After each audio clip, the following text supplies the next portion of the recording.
Efésios 5,14 diz assim: pelo que diz, desperta, ó tu que dormes, levanta-te de entre os mortos, e Cristo te iluminará. Portanto, vede prudentemente como andais, não como nécio é tolo, e sim como sábios, remindo o tempo, porque os dias são maus. Por esta razão, não vos torneis insensatos, mas procurai compreender qual a vontade do Senhor, e não vos embriagueis com o vinho, no qual há dissolução, mas enchei-vos do Espírito, falando entre vós com salmos, entoando e louvando de coração ao Senhor com hinos e cânticos espirituais, dando sempre graças por tudo a nosso Deus e Pai, em nome de nosso Senhor Jesus Cristo. Queridos, eu queria que você prestasse bem atenção na mensagem de hoje. Eu sei que tem dia, eu sei que não é fácil a gente chegar aqui. Eu sei que para mim é muito difícil. E eu sei que para os irmãos também. Todos nós que estamos aqui temos uma correria durante o dia, não é? Todos nós temos aqui, temos os nossos afazeres, nós temos o nosso trabalho, nós temos as nossas lutas, nossos compromissos durante o dia. E às vezes quando chega 5, 6 horas da tarde, eu sei que a gente já está esgotado. Mas aí a gente lembra que tem culto. Mas mesmo assim a gente consegue vir. Consegue vir aí, quando a gente chega aqui, eu sei que Deus tem honrado a nossa vida até aqui. Então, olha só, quem somos neste mundo? Sábios ou tolos? Essa carta aqui foi escrita pelo apóstolo Paulo. Essa carta é conhecida como a carta das prisões. Paulo escreveu quando estava preso em Roma. Paulo escreveu Efésios, Filipenses, Colossenses e Filemon. Então Efésios, essa carta que Paulo escreveu, está entre as cartas que Paulo escreveu estando preso. E o tema desse capítulo que Paulo está escrevendo, ele está falando no início do capítulo do fruto da luz e das obras da carne. Esse texto que nós lemos está dentro desse tema de fruto da luz e obras da carne. Mas o interessante é que quando eu leio esse texto, eu começo a perceber, Diácono Marcos, aqui a diferença que existe entre quem é sábio e quem é tolo. Eu começo a ler esse texto e começo a ver as características de quem é sábio, e automaticamente eu descubro as características de quem é tolo. Quem é que quer ser sábio aqui na presença de Deus? Deus quer uma igreja que seja de pessoas sábias. Mas não é simplesmente sábio de conhecimento que eu estou falando. Não é simplesmente sábio de ter muita informação, de ter muito conteúdo, de saber teologia, de ser inteligente. Não é só sábio disso que eu estou falando. É sábio de atitude. Ser sábio de ação. Ser sábio de escolhas certas. Por outro lado, o texto também fala do tolo. Olhe comigo o versículo 15, quando diz: portanto, vede prudentemente como andais, não como tolos, mas sim como sábios. Deus, Ele quer que eu e você sejamos sábios. Palavras de sábios, atitude de sábios, pensamentos de pessoas sábias. É isso que Deus tem para nós. E essa é a vontade de Deus para nós. Se você observar no versículo 14, a primeira palavra que Paulo diz é: desperta tu que dormes, levanta-te dentre os mortos, e Cristo te iluminará. Olhando para a igreja dos nossos dias, percebemos que a igreja evangelista Edson está precisando de um despertamento espiritual. É por isso que Paulo, ele dá essa injeção de ânimo para a igreja, dizendo assim: desperta, vocês estão dormindo. E ele concilia, Diácono Marcos, a palavra, ele concilia quem está dormindo com a pessoa que está morta. ele diz: desperta, tu que dormes, levanta-te dentre os mortos. Ou seja, quem está dormindo é aquela pessoa que está relaxada, é aquela pessoa que não está vigilante, é aquela pessoa que não está atenta aos acontecimentos do dia de hoje. Está nem aí se Jesus vai vir ou não. Está nem aí se está tendo guerra, país contra países, está tendo fome, está tendo pestes, está tendo terremoto, maremotos. Tem vários sinais aí que demonstram a volta de Cristo. Mas a pessoa que é tola, a pessoa que está dormindo, não está nem aí. Continua nos seus pecados, continua vivendo a sua vida distante de Deus, não busca a Deus, não medita na palavra de Deus, não adora a Deus, não se firma numa igreja, não vive em comunhão com Deus, está nem aí. E é crente dentro da igreja. Quantos de nós cristãos estamos dormindo? Nesse exato momento aqui, nesse exato momento que nós estamos aqui, tem pessoas que estão, ao invés de estar aqui, escolheram outras coisas. Escolheram estar fazendo outras coisas. Mas poderia estar aqui para adorar a Deus. Mas que Deus abençoe. Que Deus abençoe. Vai ter dia também que eu e você não vai estar aqui. Mas é feito Maria. Jesus chegou para Marta, recebeu Jesus na sua casa. Mas quem foi que foi para os pés de Jesus? Foi Maria. E Marta ficou ansiosa, preocupada com muitas coisas, limpando a casa, varrendo a casa, limpando o prato. Aí ela diz assim: Jesus, o Senhor não se importa que minha irmã me deixe servir sozinha? Fala para ela vir me ajudar. Marta estava nos pés de Jesus. Assim que Jesus entrou na casa de Marta, Maria foi para os pés de Jesus. E Marta se incomodou, porque tem gente que nem vai para os pés de Jesus, nem busca Jesus, ainda se incomoda com quem está buscando. E se você está buscando a Jesus, você não tem que se incomodar com quem não está. Quem tinha que vir, está aqui. Quem não veio, Deus abençoe. Deus abençoe. Porque quando a gente faz as coisas para Deus, a gente faz as coisas olhando para Deus. A gente faz as coisas com os olhos no Senhor. Eu não estou olhando quem não está fazendo, não. Eu não estou aqui em nenhum momento. Eu vou perguntar à pastora: pastor Jorge não vai vir, não? Não vai vir para cá, não? Pastora Regiane não vem, não? Evangelista Edson não pode passar um mês aqui pregando, não? Olha, veja aí, presbítero Evandro não pode passar um mês aqui, não? Eu estou fazendo sem olhar para quem está em minha volta. Então olha para teu irmão que está do lado e diz assim para ele: a pessoa sábia, ela é uma pessoa que faz as coisas para Deus, sem olhar para quem não está fazendo, sem olhar para o outro. Já pensou se a minha motivação tivesse em pessoas?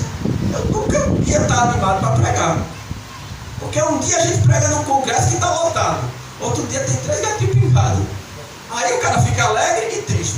Aí é o termômetro, né, do hospital, né? Aí vai pregar no congresso, cheio de gente, cheio de igreja. Aí toda alinhada, de paletó, topete brilhando, aquela honraria toda. Venha para cá, pastor, senta um pouquinho de água. Olha, o pastor vai pregar. Tudo dia, aquele negócio todo, aquela bajulação, aquele negócio todo. Aí no outro dia o cara vai pregar e tem 3 gatinhos pingados, não.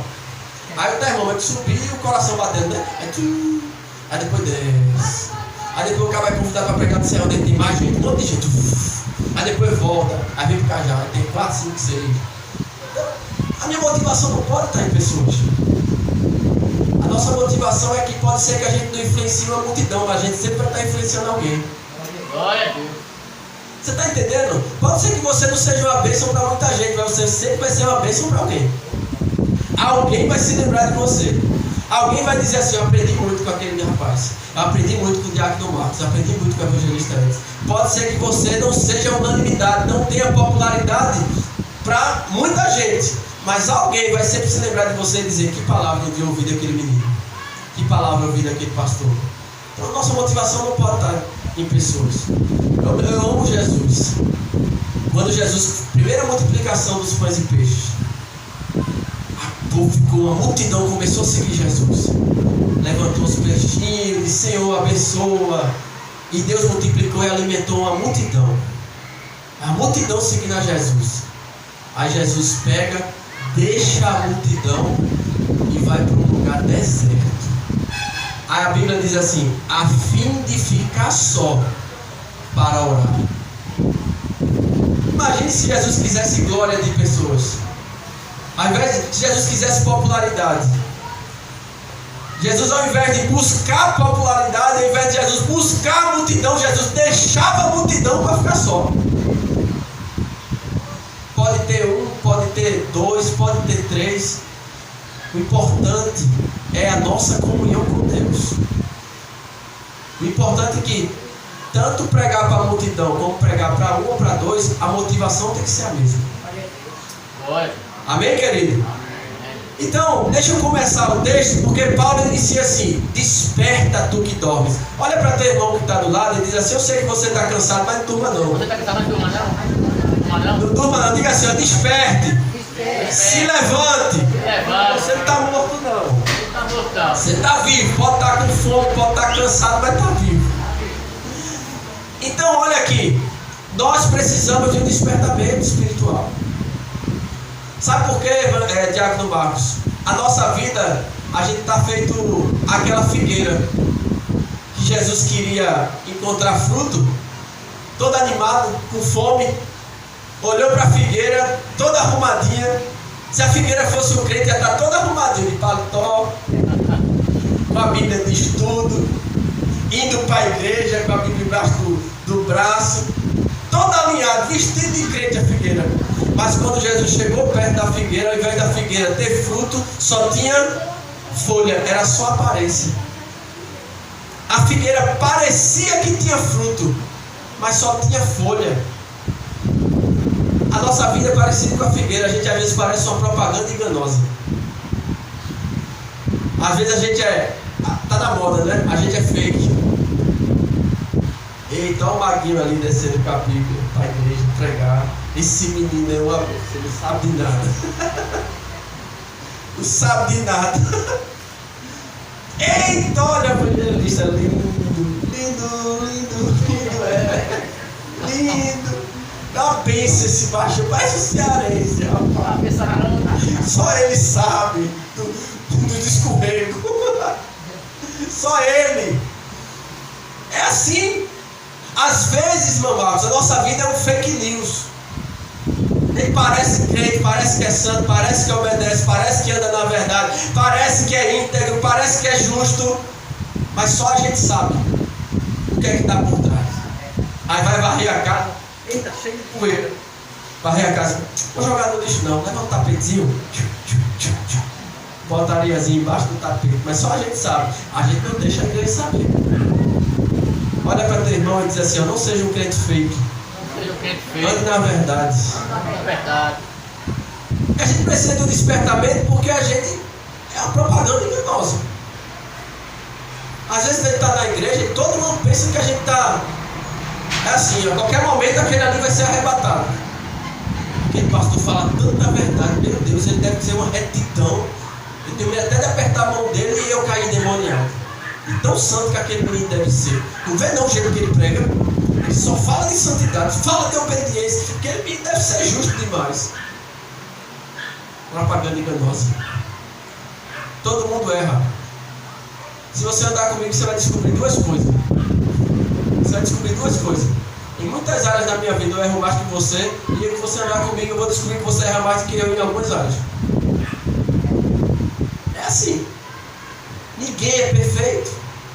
Mas precisamos de um despertamento, porque Deus não quer essa postura na nossa vida. Deus não quer que a gente seja uma propaganda enganosa. Foi o que ele fez com a figueira? Nunca mais nasça fruto de ti. Secou, amaldiçoou a figueira. Por quê? Porque a figueira era uma propaganda enganosa, era fake. A nossa vida às vezes é parecida com a igreja de Apocalipse e Sardes. Jesus chegou para aquela igreja e disse assim: vocês têm aparência de que está vivo, tem nome de que está vivo, mas está morto. E o pastor está pregando, está cheio do Espírito Santo, a gente está sequinho. Seco, seco, seco. Aí Jesus chegou para a igreja de Sardes: vocês têm nome de que está vivo, mas vocês estão mortos. Estão mortos. E a nossa vida muitas vezes se parece com a igreja de Sardes. Parecemos também às vezes com a resposta do primeiro filho na parábola que Jesus contou de 2 filhos. Jesus fala que na parábola o pai chega para o primeiro filho e diz assim: filho, vai trabalhar na minha vinha. E aquele filho diz assim: eu vou, pai. Aí a Bíblia diz assim: mas não foi. E o segundo filho: eu não vou não. Mas depois, arrependendo-se, foi. Aí Jesus perguntou: qual dos 2 fez a vontade do pai? O primeiro ou o segundo? Aí disse: o primeiro. O segundo, que disse que não ia, mas se arrependeu. E o primeiro? O primeiro disse que não ia, mas não foi. É eu e você. Eu vou fazer tua obra, Senhor. Depois que a luta, né? A prova, né? Chegou a prova, chegou a enfermidade, ficou liso, cheio de dívida para pagar. Senhor, me livra dessa luta, que eu vou te servir. Me livra dessa dificuldade, que eu vou te adorar, vou te buscar mais, vou ler tua palavra, vou ser mais santo, vou obedecer mais. Aí Jesus vai lá e manda a vitória, livra a pessoa, depois a pessoa pega e volta a fazer tudo de novo. É a mesma coisa do primeiro filho. Eu vou, Senhor, eu vou. Depois não vai. Vou te adorar, Senhor, vou me dedicar mais, vou dedicar mais tempo à tua obra, vou falar mais do teu amor, vou convidar pessoas para a igreja, vou te servir, vou te buscar. Fala, mas as nossas palavras que saem da nossa boca, as pessoas, Deus não vê nos nossos pés. Diga amém. Diga glória a Deus. Glória a Deus. Então nós precisamos de despertamento espiritual. A igreja, não só essa igreja, mas as igrejas. Por quê? Porque nós cantamos bonito, mas a nossa vida é feia. Cantamos lindo, lindo, lindo és, mas a nossa vida não está bonita. Cantamos só quero ver você. Mas a pergunta é: quem é que está vendo Deus em nós? É por isso que Paulo fala: desperta. Desperta tu que dormes. Levanta-te dentre os mortos. Quer ver uma prova que nós precisamos de despertamento? Orar para você. Tem sido fácil ou difícil? É um peso. Orar é um peso. Por quê? Porque estamos mortos. A gente não tem prazer de orar. A gente não acredita mais na oração. Oração para a gente é uma luta. E quando a gente vai orar, a gente já está pensando em fazer, se ajoelha e já está pensando no que vai fazer depois da oração. A gente já está orando pensando no que vai fazer depois que vai acabar. Por quê? Porque estamos dormindo. Porque estamos mortos espiritualmente falando. Ler a palavra está difícil. Não tem como. É desgastante, é cansativo. Muitos dizem que ler a palavra dá sono. Façam tudo. A camarada está com insônia. A pessoa está com insônia. Vai ler a Bíblia. O sujeito diz que dá sono. São sinais de que nós estamos dormindo.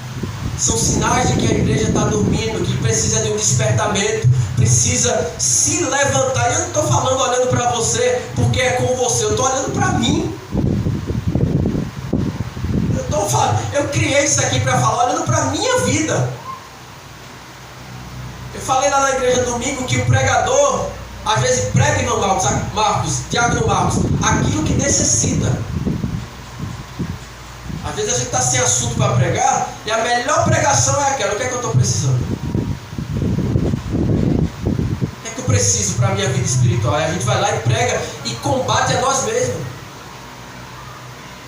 Então, oração tem sido um peso, ler a palavra tem sido desgastante, ir aos cultos só vamos porque nós somos religiosos, ou porque queremos impressionar alguém, ou porque estamos sendo obrigados a ir. Tudo isso é sinal de que nós precisamos de despertamento, precisamos de avivamento. Jejuar, misericórdia. Se for perguntar aqui qual foi o último dia que você jejuou, eu vou olhar para trás e procurar as datas todinhas, não vou encontrar. A gente só jejua, Tião, quando o armário está vazio, a geladeira está seca e não tem dinheiro para comprar nada. Jejum forçado. Aí a gente fala, já foi a pessoa dizendo assim: eu não tomo café da manhã. Veja só, eu não tomo café da manhã. Vou aproveitar e vou jejuar, fazer jejum. Que jejum é esse que tu já não toma? Tu já não toma café. Tu só almoça. Vou jejuar. Qual o sacrifício que você está fazendo? Nenhum. Agora, se você disser assim para mim, vou almoçar de meio-dia, não, vou almoçar de 3. Eu digo, agora sim. Aí você está assim, você almoça todo dia de meio-dia, mas aí você vai dedicar 3 horas a Deus de sacrifício e vai almoçar de 3 horas porque você vai orar, vai ler a palavra durante esse tempo. Aí é um jejum. Mas o camarada já não toma café da manhã. Vem dizer para mim que vai jejuar de manhã? Não vai jejuar. Então jejum está difícil. Falar de Jesus não tem como, porque a gente não pode falar daquilo que a gente não conhece. E a gente só tem prazer de falar de Jesus quando a gente está alinhado com Ele. Quando a gente está em comunhão com Ele. A gente não consegue falar, não tem prazer de falar de Jesus porque a gente não está buscando a Ele. A gente não está interessado em fazer a vontade dEle. Então, querido, Paulo assemelha a quem está dormindo a uma pessoa morta. E a igreja de Deus precisa de um avivamento, de um despertamento. A gente precisa acordar. A gente precisa ressuscitar. O fogo da nossa vida está apagado. A gente está dormindo. Jesus volta e a gente continua. A gente canta Maranata. Maranata. Maranata, Maranata, Maranata. Mas se Jesus vier, a gente fica. Diga amém. Amém. Diga glória a Deus. Repita assim comigo. Deus não é Deus de mortos. Deus não é Deus de mortos. Deus é Deus de vivo, querido. Deus quer a gente vivo. Deus quer a gente aceso. Deus quer que o fogo dele seja aceso na nossa vida. Glória a Deus. Deus não é Deus de mortos. Deus não tem compromisso com quem vive prostrado. Glória. A gente sabe o que é o que me deixa mais triste? É que a realidade da gente é essa e a gente pensa que está tudo bem. Ah, não orei hoje, não orei amanhã, não li a palavra. A Bíblia está lá na estante, cheia de poeira. E quando lê a Bíblia é feito aquela brincadeira de roleta russa, né? Sim, Salabim, fala para mim. Pum. Aí vai olhar a Bíblia lá e cai lá. Tu é cego, nu, pobre. Ah, Jesus está falando comigo não, deixa eu ver. O Senhor é meu pastor, nada a falar. Agora ele falou comigo, está falando comigo. Aí Paulo começa o texto dizendo assim: desperta tu que dorme. Vamos mudar a postura. Vamos mudar os nossos valores. Vamos regressar ao caminho. Vamos voltar a fazer aquilo que a gente não fazia. Não está fazendo, mas antes fazia. Você lembra daquele tempo de novo convertido? A melhor fase que tem do cristão é quando ele é novo convertido. Parece que quando ele começa a conhecer, frequentar a igreja e vai indo todo, vai se acostumando. Aí começa a esfriar. Como era bom ter de novo convertido. A pessoa diz assim: bom dia, Éder, Jesus te ama. Aí depois que o tempo vai passando, vai se acostumando com as coisas santas de Deus, se acostumando com o altar, se acostumando de ler Bíblia, vai ficando tudo normal, é tudo repetido, aí fica começando a sentir falta de coisa nova, é tudo normal, nada muda, aí o fogo começa. É melhor voltar lá para o começo, para despertar. Então, Deus não tem. E nós devemos ter cuidado com essa história de estar dormindo. Porque o problema, você lembra da Covid? O problema das pessoas da Covid não foi quando elas fecharam os olhos e dormiram, não. O problema foi quando elas acordaram. Que elas acordaram na eternidade, ou com Deus ou sem Deus. O problema de quem está dormindo não é quando dorme, é quando acorda. Porque a gente não sabe aonde a gente vai acordar. Então olha para teu irmão e diz assim, ó, temos que acordar o mais rápido possível, porque amanhã pode ser tarde demais. Olha para teu irmão e diz, pode ser tarde. Pode ser tarde. Acorde hoje, se levante hoje, desperte hoje e dá um grito no ouvido dele para ele tirar o sono. Vai dar um grito aí do irmão para sair o sono. Você está triste porque tem pouca gente na igreja? Pelo amor de Deus. Se anime, dê glória. Glória a Deus. Você vai dando glória, está com fome, a barriga começa a encher aí, que a Bíblia fala que nem só de pão viverá o homem, então vai dar glória aí. Não perder a fome. Nem só de pão viverá o homem. Aí o pessoal vem pedir pedaço de bolo. Eu digo, isso aqui não é pão não, isso aqui é para mim. Então, querido, Deus não tem compromisso com quem vive prostrado. Tem pessoas que só vivem prostrada. E Paulo está dizendo, se levante. Tem pessoas que têm a síndrome do desânimo. Todo dia está desanimado, todo dia está triste. A vida não tem motivo nenhum para a pessoa se alegrar. Só o fato de você estar vivo é para a gente ficar alegre. O fato de nós acordarmos é para a gente ficar alegre. Eu já contei aqui na igreja a história da irmã. O pastor pregava um sermão bonito, acabava o culto, o pastor dizendo, tudo bem, irmã? Ela dizia, estou mal. E o pastor estudava, feito pastor Ed, fazia os rascunhos, tudo, ajeitava o topete, vinha de longe, pregava a palavra, quando acabava o culto, como é que a irmã está? A irmã veio, estou mal. Todo culto. Teve um dia que o pastor estava invocado já por aqui com a irmã. Como é que está a irmã? Ela falou, estou pior do que Jó. O pastor veio, você vai morrer. Não tem como ficar pior do que Jó não, irmão. Pior do que Jó morre. Repita assim comigo. 7 vezes. Cairá o justo. E se levantará, diz o Senhor. É para se levantar, querido. Cair, todo mundo cai. A Bíblia fala, quem está de pé, cuide para que não cai. Mas aqui ninguém é super-homem. Eu não conheço uma pessoa incaível. Eu não conheço um crente incaível. Agora tem crente que ele procura cair. Teve um que foi assim, ó, começou com oi no MSN. Oi, pronto. A merda foi feita. Começou com oi. Rapaz, tu não pode dar um oi, não entra no MSN não. Antigamente era MSN, né? Agora é WhatsApp, é Instagram.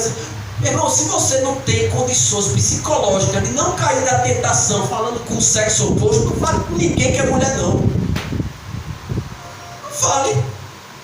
Você sabe que você tem tendência a cair. Você vai estar com conversinha, oi, boa tarde, boa noite, tudo bem? Foi bater, daqui a pouco eu tenho um lugar.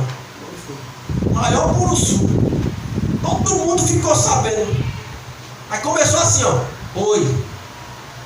Quando disse oi, mas depois veio os textos. Todo dia, depois que descobri, pronto. O que é que a Bíblia fala?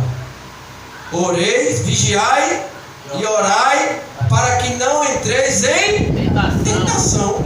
Instagram é uma tentação para você? Não entre. Facebook é uma tentação para você? Não entre. WhatsApp é uma tentação para você? Não entre. O sexo oposto é uma tentação para você? Evite conversa. É assim, não é? É assim que a gente é provado. Tem cara que vem do mundão aí, mulherengo, raparigueiro, aceitou Jesus, fica com brincadeira com fulano, oi, abraçando. Teve uma menina que veio pegar lá na igreja que tem a maneira de abraçar todo mundo. Aí Gabi, olha.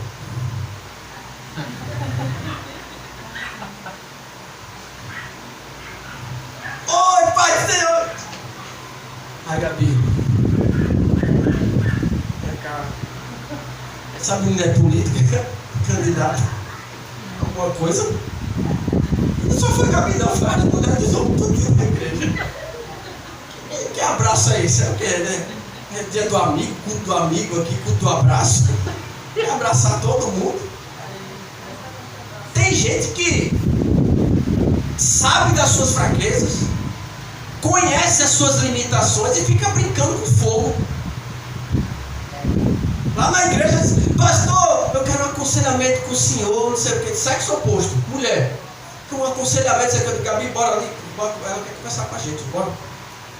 Vamos lá passar, não? Tem umas que dizem assim, quero mais não, ficou morgada. Conversa não ficou muito interessante mais não.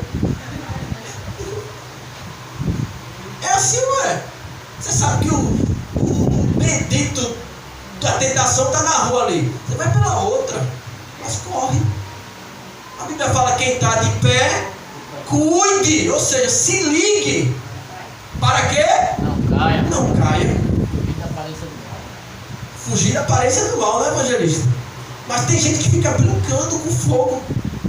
Eu fui namorar com uma moça, eu pensava que namoro da igreja era diferente. Porque eu tinha namorado do mundo, né? No mundo a gente sabe como é as coisas. Aí a primeira vez que eu fui namorar na igreja, a menina do coral da igreja, moça do coral, bonita. Aí eu disse, eita, que agora eu estou no céu, que agora o namoro é de crente. Namoro é de crente, tudo com limite, não vai ter aquelas bagaceiras, não vai ter nada. Aí chegou o primeiro dia de eu ir na casa da moça namorar. Aí eu digo, vai estar o pai, vai estar a mãe, vai estar a família para eu conhecer. Primeiro dia, quando eu chego na frente da casa da moça, irmão Marco, não tinha um gato para dar um miau e um cachorro para dar um miau. Eu vou me perder aí dentro. Se eu entrar ali, eu me perco. Não tem ninguém para defender, nem eu, nem ela. Não tinha anjo, não tinha nada. Eu vou me acabar ali. Então olha para teu irmão e diz assim para ele, ó, você tem que se ligar nas artimanhas de Satanás para você não cair. Para não cair. É ou não é? É. Às vezes a moça está querendo seguir Jesus. Veja como é as coisas. A gente está falando, pessoa que cai, que fica brincando com fogo. A moça quer seguir a Jesus, mas tem um ex-namorado lá fora. Que gostou, se apaixonou, mas acabou o namoro por algum motivo. Aí a moça está no caminho do Senhor e fica, oi fulano, tudo bom contigo? Como é que tá? E aí, vai fazer o que hoje? Vai cair, meu filho. Vai cair, vai voltar de novo. Não, mas eu vou trazer ele para a igreja. Duvida que você vai trazer ele para a igreja, ele vai te levar para o mundo de novo. Você acha que aqui é mais atrativo que o mundo? Você acha que é? Querido, se não for Deus, a gente não está aqui não. O que é que tem atrativo? Agora vai para o mundo. Olha para o mundo, o que é que tem? É festa, é bebida, é noite, é amigo, é farra, é tanta coisa. Aí você acha que você vai dar de super-herói e você vai conseguir. Vai não. Então olhe para seu irmão e diga assim para ele, a gente tem que se levantar. Tem que se levantar. E não brincar com fogo. Não brincar com fogo. Dê glória a Deus. Glória a Deus. Então a palavra diz assim, ó, 7 vezes cairá o justo e se levantará. Salmo 20, uns confiam em carros, outros confiam em cavalos, mas nós faremos menção do nome do Senhor. Uns se encurvam e caem, mas nós nos levantamos e nos mantemos de pé. Olhe para seu irmão e diga, você tem que ficar de pé. Tem que ficar de pé. Se manter de pé. Manter de pé. Então, querido, conselho que eu dou para você que está aqui, vamos se levantar. Vamos reagir. Não se conforme com o seu estado espiritual. Paulo fala lá em Romanos, não vos conformeis com este século, mas transformai-vos pela renovação da vossa mente. Eu não posso me conformar com a minha vida de dormência, de apatia espiritual, minha vida de frieza espiritual, minha vida sem desejo de orar, de buscar a Deus, sem prazer nas coisas de Deus. Então eu não posso me conformar.